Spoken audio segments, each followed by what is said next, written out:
Welcome back to Half the Battle. It's me, Daniel Levy, your host, and joining me now is the number one flyweight outside of the UFC. I'm talking about Jose Shorty Torres. Jose, welcome back to Half the Battle, man.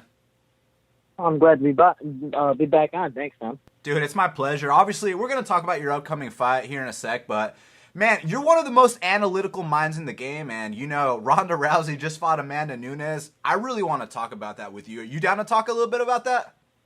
Yeah, sure. Let's do it, man. So, firstly, before we talk about anything else, I know you saw that fight, right? Oh, definitely. Man, I mean, you know, I picked Amanda Nunes going into it, but I didn't know it was going to be like that. I didn't know it was going to be a 48-second stoppage. So, for people who have listened to my other podcasts and interviews, I did all the fights I was roughly kind of accurate on when it came to the decisions, how they would go, all that stuff. The only fight I was horribly off was the Cruz and Garbrandt fight, but the Amanda Nunes fight was the one that just was 100% on. Again, Holly Holm showed the world that Ronda Rousey has no stand-up. You know, she has enough to get her by so where she can clinch and throw and get into her judo jiu-jitsu game, but when it comes to people who know how to stand and bang like Holly Holm did, it's different. But now you have a woman named Amanda Nunes who literally she's the John Lineker for women, and if she punches you once, you're out. And that's pretty much what she showed. I mean, they're making memes that, you know, a picture of CM Punk saying, I last longer around the Rousey, which is horrible. But, it's horrible to see a champion go out like that because, you know, Ronda Rousey is a pioneer for women's MMA, and she's done a lot, not just for women's MMA, but just overall. And, it just shows that the sport is progressing very, very fast. Jose, you know what it reminds me of, man? It really reminds me of Royce Gracie versus Matt Hughes. And what I mean by that is I've always considered Ronda Rousey to be the Royce Gracie of the women's division. I mean, she was the first to do it. And, well, let me preface that because I know some people are going to be like, what about Gina Carano and Cyborg? And I'm talking about in the UFC. She brought it to the forefront. She brought it to the mainstream. But she would pretty much beat people in one way. You know, the judo throw to the armbar was unbelievable. It was kind of like back in the day with Royce Gracie. You know, he was wearing a gi and he's going up against dudes who, like, they got, you know, a boxing glove on one hand and nothing on the other, right? Right, Jose? And, you know, he'd beat them in one way by tapping them out. So now, you know, the sport's evolved, and this really reminded me of Matt Hughes versus Royce Gracie. Yeah, and that's probably the best example you can bring up because Royce Gracie, when he came in, you know, the first UFC, no one knew what Brazilian Jiu-Jitsu was or how effective it was, you know, compared to other martial arts, mainly on the ground. And it was just something new. No one knew about it. So when they're like, oh, you had my arm. Oh, go ahead, take it. I don't care. I'm going to punch into it. Oh, what are you doing with my arm? And out of nowhere, they're tapping out. They have no choice, or it's going to be broken, or they're going to sleep because they're getting choked out. It was a whole different sport. But now you wait a few years later where people start adapting to it, and they go, oh, man, maybe I should start learning Brazilian Jiu-Jitsu too, pretty much like Matt Hughes did, called out Royce Gracie. Royce Gracie came back, and he showed that Royce had no stand-up, had no wrestling. All he had was Brazilian Jiu-Jitsu. And once he fought a guy that was able to hold his own against that, I'm not saying that he was better at Brazilian Jiu-Jitsu. He was just, at the time, good enough to defend what he needed to defend. You know, overall, it just showed that MMA is adapting to the sport. And for Ronda Rousey, like I said, I'm not saying her stand-up's horrible because, I mean, she's knocked out people before. She's dropped people before. She's done well in the stand-up against other women that have been intermediate or at least mediocre or average at the time on the stand-up game. And now all these women are learning boxing, they're learning how to strike, and learning how to throw proper haymakers, and they're knocking each other out. Holly Holm's been able to do it. Now you have Amanda Nunes, who's the John Lineker of women's MMA. It's ridiculous, and you know people need to catch up, and it grows really, really fast. If you don't practice, you're gonna get left behind. Man, and let me ask you your opinion on this. Is it a matter of Ronda Rousey digressing, or is it a matter of the sport passing her by? And what I mean by that is, so, you know, when she was on top of the game, you know, she was she was at the top and everyone was catching up. But has everyone simply surpassed her and she stayed at the same level, or did she get worse? You know, what I think of it is, and this is not at all downgrading women whatsoever, because I'm a small guy. You know, you see small guys, it's less TKOs and stuff like that. We usually go to decision or submission just because we don't have the power like the big guys or even the big women that can knock each other out. So I speak for both, just overall small people in general. The women's MMA, they didn't have enough power, or even before MMA started, they never practiced stand-up. It was more of, all right, we're women. The way we need to practice our self-defense was by grabbing somebody, using our body weight, using the science behind it. So jiu-jitsu, judo, all that stuff was beautiful for women, and that's what Ronda Rousey was able to shine at. Mainly if you see women's MMA when it first started, everyone was choking each other out, snapping arms, doing stuff like that. You never saw women TKOing each other unless it was more they just gave up or it was one really, really good shot that started to, really affect them. But it was always submissions and stuff. So when you got a woman who's at the top of the world at jiu-jitsu and judo, and she's facing other women that go, hey, you know what, I'm going to test my skills against her, and they're just nowhere near her level, yeah, she's gonna look fantastic. And pretty much that's how Royce Gracie looked when he first started the UFC. He looked fantastic because no one was able to compete with the jiu-jitsu game that he had. But then people started to adapt it and going, oh, man, maybe I should start standing up more, doing stuff that's different from what that person usually does. Holly Holm pointed it out. She has no stand-up, or at least she has way less stand-up than Holly Holm did. Holly Holm was a professional boxer, multiple world champion, and she showed her dominance in the feet, and Ronda Rousey had no defense to it because that's not her norm. That's something she's not used to.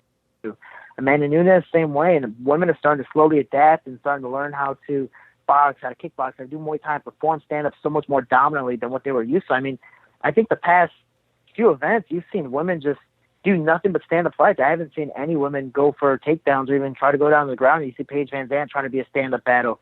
The Karate Hottie even trying to be a stand-up battle, just so happened it ended up on the ground because they clinched. Pennington, wanting to do a stand-up battle. Misha Tate's a stand-up fighter. It just so happens she pushes and grinds people all the way eventually to the ground. It's amazing how the sport's adapting for women, and they're easily catching up, and eventually I feel they're going to be even, if not pass up the men very fast. Definitely, man. And, as you mentioned, Ronda was knocking a couple people out. Obviously she knocked out Bethe Correia. She knocked out Sarah McMahon. But certain of the flaws that Holly Holm and Amanda Nunes were able to capitalize on, they were still there in those past wins that Ronda had.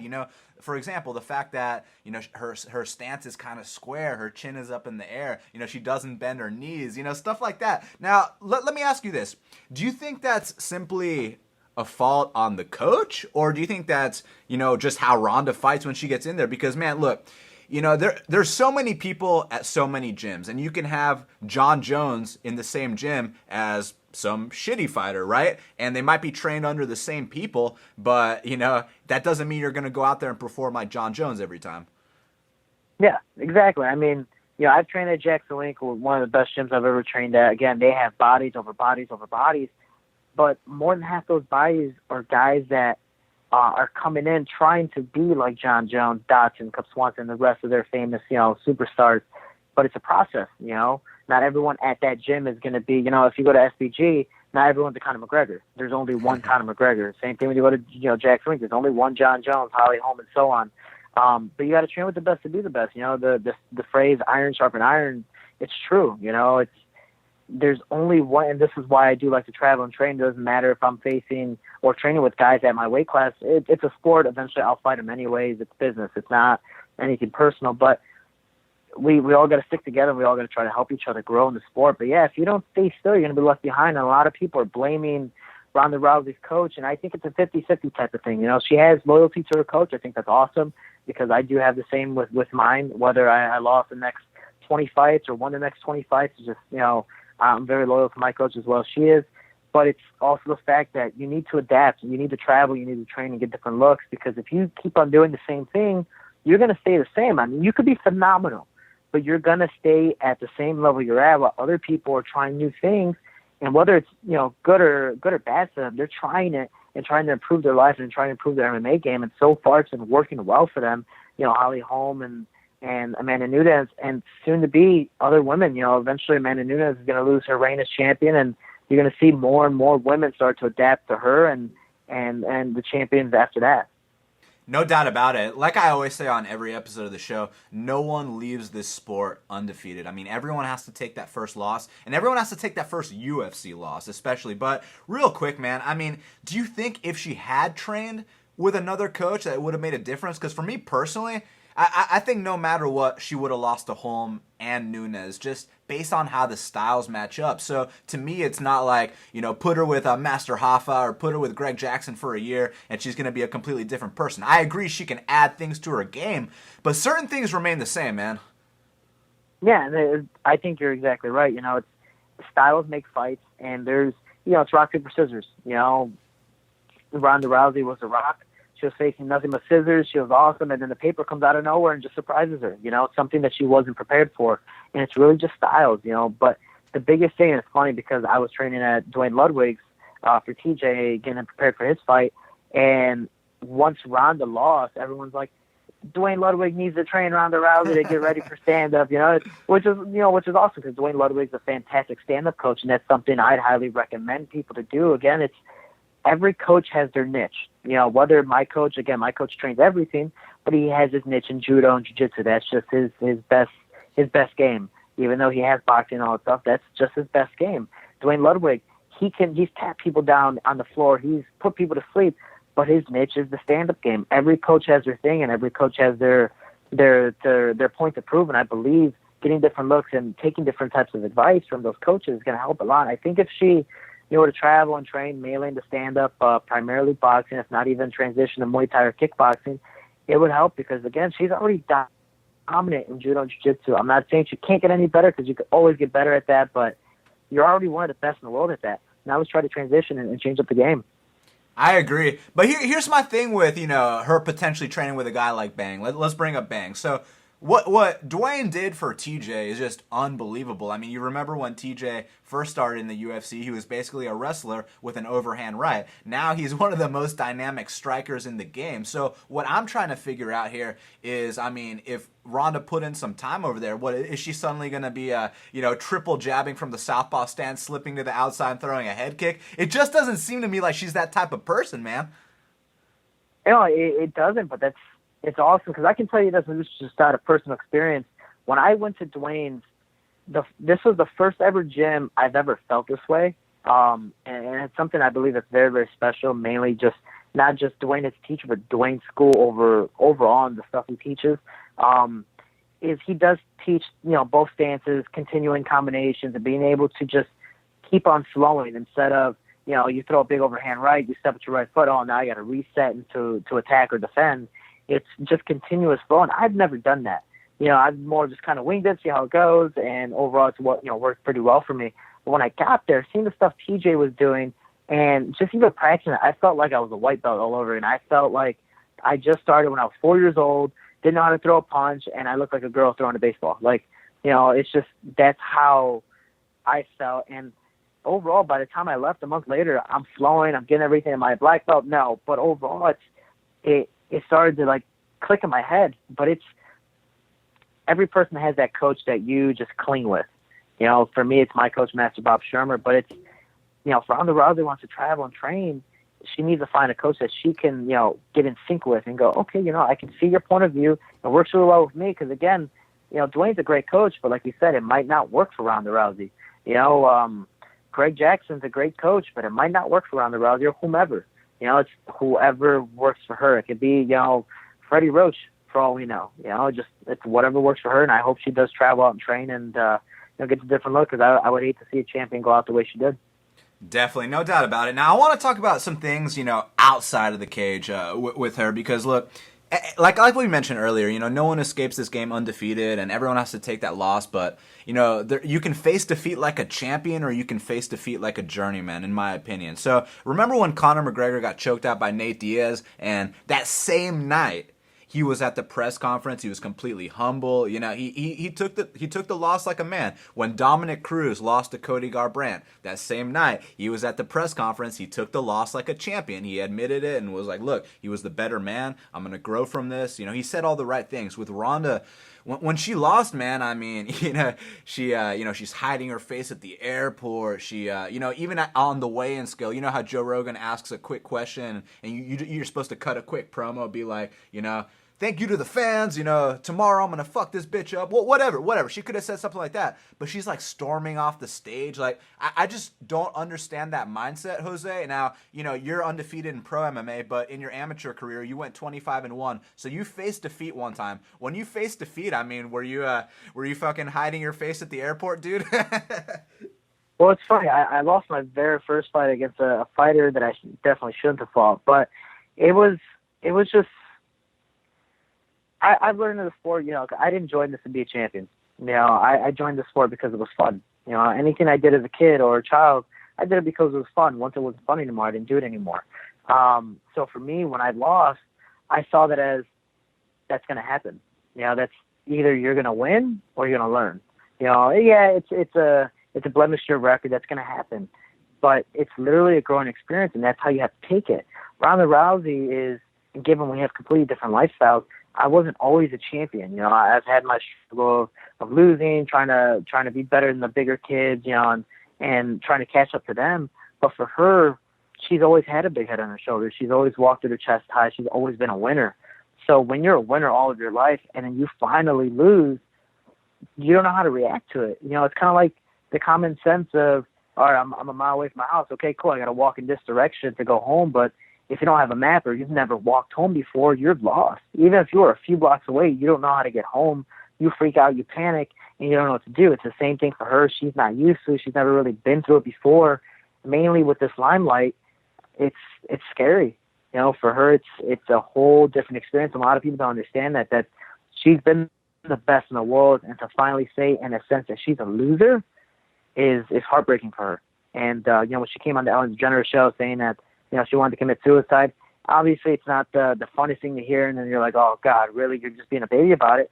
Yeah, she could be, but it's, again, something she's not used to, and it's something that, you know, is slowly changing her life around. And again, I'm hoping that, not saying she gets used to losing, because I'd never like to see her lose again or be happy with it, but be able to take it more confidently like Cruz and Conor McGregor did, and hopefully come back stronger.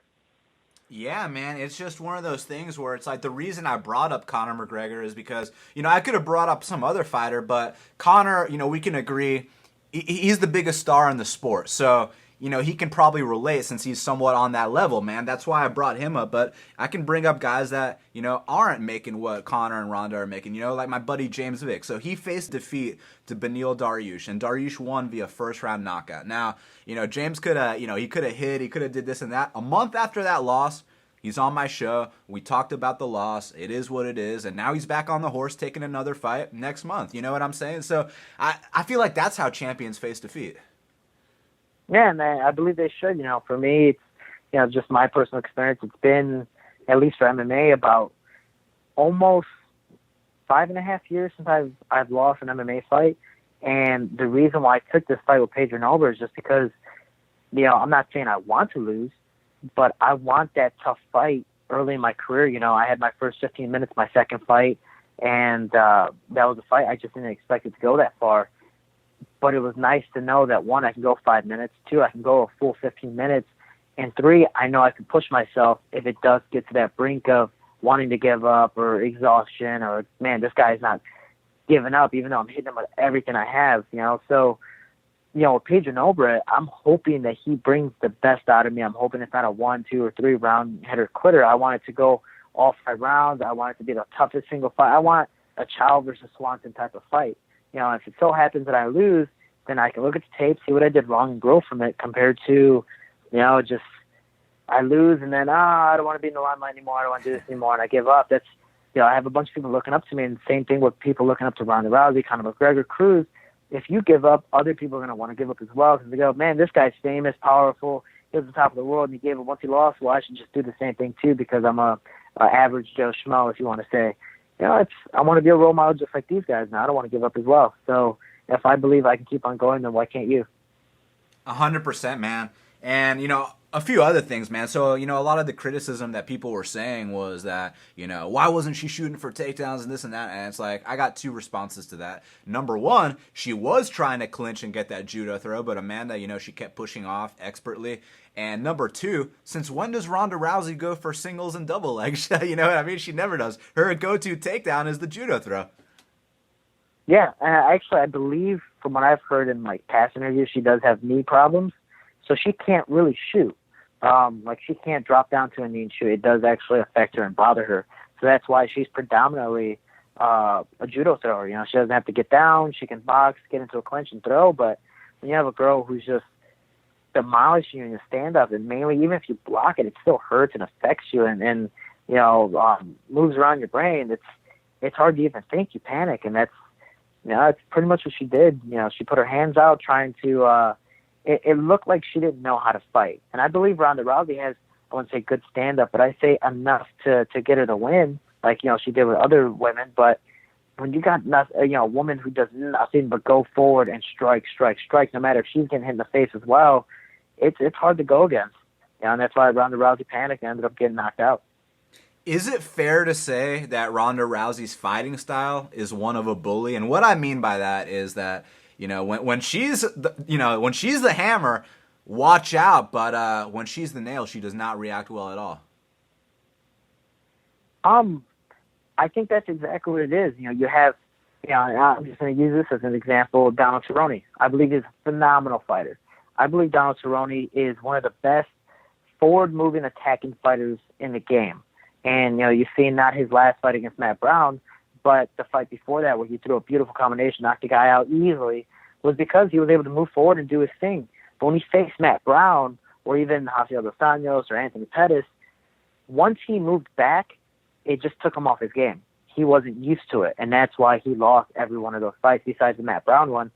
Matt Brown was able, and I think Brown did so much better than what people expected, because Brown was able to push forward, try to bully, and he bullied the bully, which freaked out Donald Cerrone. He almost lost that fight. That third round was pretty much that deciding factor, and given he got the knockout. But the same thing with Ronda Rousey. Once she's moving back, I don't think she knows what to do. And she panics, and she's like, oh, wow, this is different. I'm so used to probably in practice, drilling, or in every single fight, just moving forward and winning because I'm Ronda Rousey and I'm the best. That's awesome, but now you got to practice moving backwards. And we see the last two fights, you get dominated when you move back because you don't know what to do.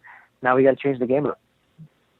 Exactly. Like, I've never seen, her using her jab and the footwork, throwing in leg kicks. You know what I mean? I've never seen the full, complete MMA performance from Ronda Rousey. I've only seen, a quick domination to an armbar type thing. You feel me on that, man? Like, do you think we'll ever see, like, she circles, uses that jab, slips to the cross, mixes in a double leg? You know what I'm saying? Like a real MMA fight where she goes out there and, like, wins a decision. I would love to see that, but, and this is just, again, from experience, it takes, months and years and just, a very, very long time to really start flowing and transitioning compared to, you look at Demetrius Johnson. That guy's one easily best in the game of, moving around and doing everything possible. I think this guy's won in a fight in almost every single possible way you can think of, because he's so elusive at changing the game up. I don't know if Ronda Rousey would be able to do that in her MMA game now. Yeah, she's still young, so hopefully she keeps on training, comes back at it, and we'll see where it goes. Yeah, so here's the final question with Ronda Rousey. Is it over? I hope it's not over. I personally believe it's over in her head. I know she has that mindset. She already kind of said she wants to retire if she does lose. But again, she's a millionaire. She has a bunch of money. She's a very beautiful woman. She's a model, an actress. She has a bunch of other business ventures that she can pursue, and she already has her legacy. No one's ever gonna deny her what she's already accomplished. For her getting her belt back, it's awesome, but it doesn't show a huge highlight, at least in my eyes. She's already done her thing, and for Holly Holm and Amanda Nunes to beat her have been because of her. And that's the way I see it. All these women have been training all their lives to beat Ronda Rousey, and that she's giving them the opportunity to be the best in the world, which they are now. So I think Ronda Rousey, I hope she comes back, but she doesn't need to. Then that's 100% her choice. You're right, my friend. And dude, were you surprised about that Cody Garbrandt performance? Because for me, it's like, look, I knew the kid hit hard. I mean, look, if you can knock out Tomas Almeida, I know you're legit. But for me, it was kind of like, well, he does kind of keep his chin in the air a little bit. And a guy like Cruz could totally capitalize on that. But you know what, dude? Cody's not just some meathead brawler, man. I mean, he's technical. He thinks when he's in there. I was blown away by that performance, dude. Hey, that one completely caught me off guard. And the only reason I say that was because I know Cody is a phenomenal fighter. I believe he can be a champion one day. I just didn't expect him to beat Cruz now. I'm not saying he would have never beat Cruz, just not at this point of his career. Again, he's facing guys knocking out stars, but he never faced anyone in the top 5. And when you face a guy who's just been dominating, I thought he was, I wouldn't say easily dominated, but I thought he was going to get schooled on just overall MMA. You know, you got a guy who's a boxer wrestler, that's great. When you got Cruz, that's nothing but a defensive fighter, knows how to move, it transitions so well. It changed the game, but the reason why Cody won is that he made a very good defensive fighter be offensive. Cody never stepped forward. He was always moving back and determining his range, and that's why he won that fight. Didn't matter if he landed more shots, landed more significant shots, dropped Cruz or whatever. He was able to take him out of his game.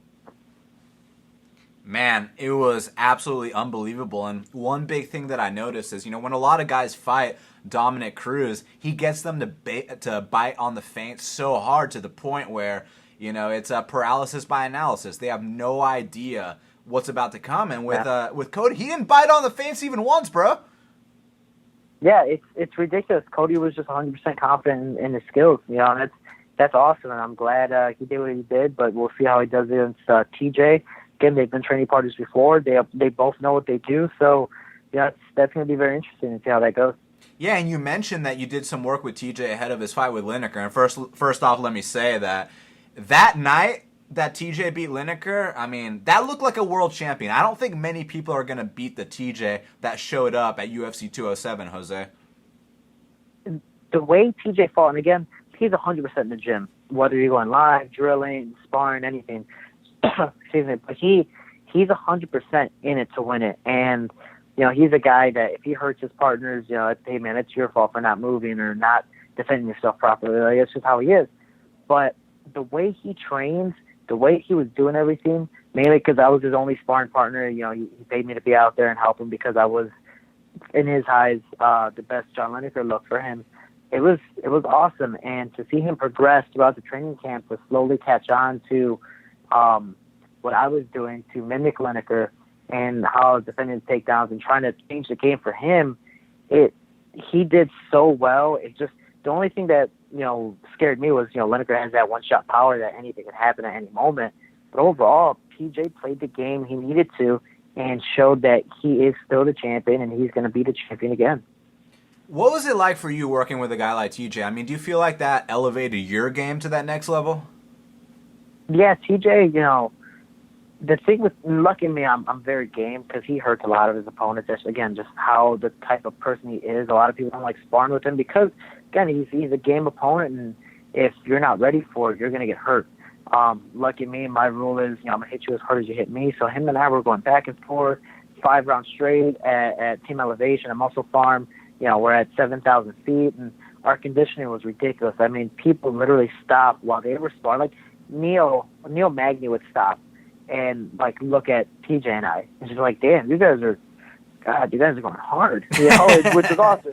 It's a huge compliment. But TJ and I were just going hard to where, you know, the very last time I sparred with him, I went my 3 rounds with him. Then he was going 2 more rounds with 2 other UFC guys, and he dropped one of them. And it was just bad, you know, and lucky me, I was out, and I was like, Dwayne, just put me in. Like, it doesn't help either of the guys. And I don't know, I'm 100% game for TJ, and I was there for him. No matter if, you know, he wanted to do personal training in the morning, night, like, I went to every single thing he needed, and I was 100% there for him. So it was awesome to know that I could hold my own with the former bantamweight champion and one of the formerly best ranked guys in the world. I mean, I believe he's ranked 15 right now, and soon to be probably in the top 5 pound for pound when he wins the belt again. So overall, I'm just happy I was able to hold my own. And again, I'm not in the UFC yet, and I'm only 3-0 as a professional. So to be able to do that, and this is why I'm a little more confident about the fight because of this.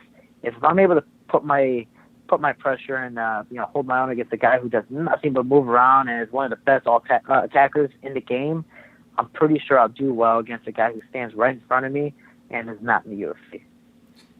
So, dude, how do you see TJ versus Cody going down? TJ versus Cody, that's a different type of fight. Cody has phenomenal boxing, but TJ is the veteran in this. He's been through it. He helped Cody grow, and he taught Cody a couple things. So I believe right now, in a sense, it's like master versus grasshopper. It's TJ helped start him, and I feel like he knows enough to get the win. And I believe he's gonna be able to transition enough and show Cody that he's great, but he's not up there yet with TJ.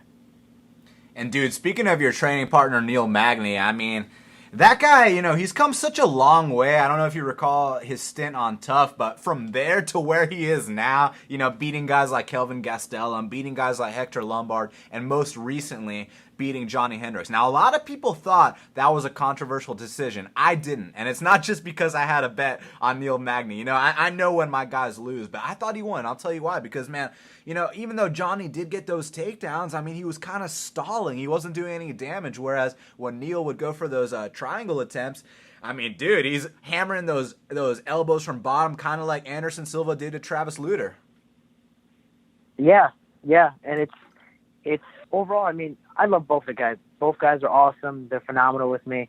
As much as I thought Johnny was going to win, if 100% Johnny did come out, which I didn't think that happened, Neil Magny did enough on his back, mainly with the 2 submission attempts, which I believe was the thing that lopsided and won him the round. He did enough off his back to keep on going, and when it was on the feet, even though Neil didn't land any significant shots, he was the aggressor. He was the one pushing forward and throwing the strikes and really trying to have a fight compared to Hendricks. Again, like you said, he would get the takedowns, which are awesome, but lay on him. If he got him on the fence, he would hold him there and just try to tire him out. So it happens. Before you go, you want to let them know when your fight is, how to watch it, and where to follow you?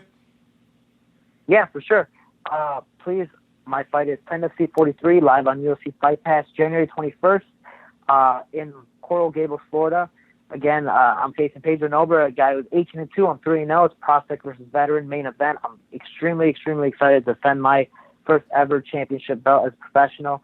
And for people who want to follow me, Instagram, Jose Shorty Torres, Facebook, Jose Shorty Torres MMA, and Twitter, Shorty Torres 125. And lastly, if you want to support Team Shorty, visit JoseShortyTorres.com and support. Again, I appreciate the support, and I wouldn't be here without any of you. So thank you so much. Shorty, you're the man. We'll speak soon, brother. Thanks, man. Sorry I had to go. All good. Peace out, brother. Bye-bye. Thank you so much for checking out this very special edition of Half the Battle. Make sure you follow me on Twitter at BestFightPicks. Go to BestFightPicks.com for the plays. Subscribe to Half the Battle on iTunes, SoundCloud, YouTube, and Stitcher. And until the next time, let's cash these bets.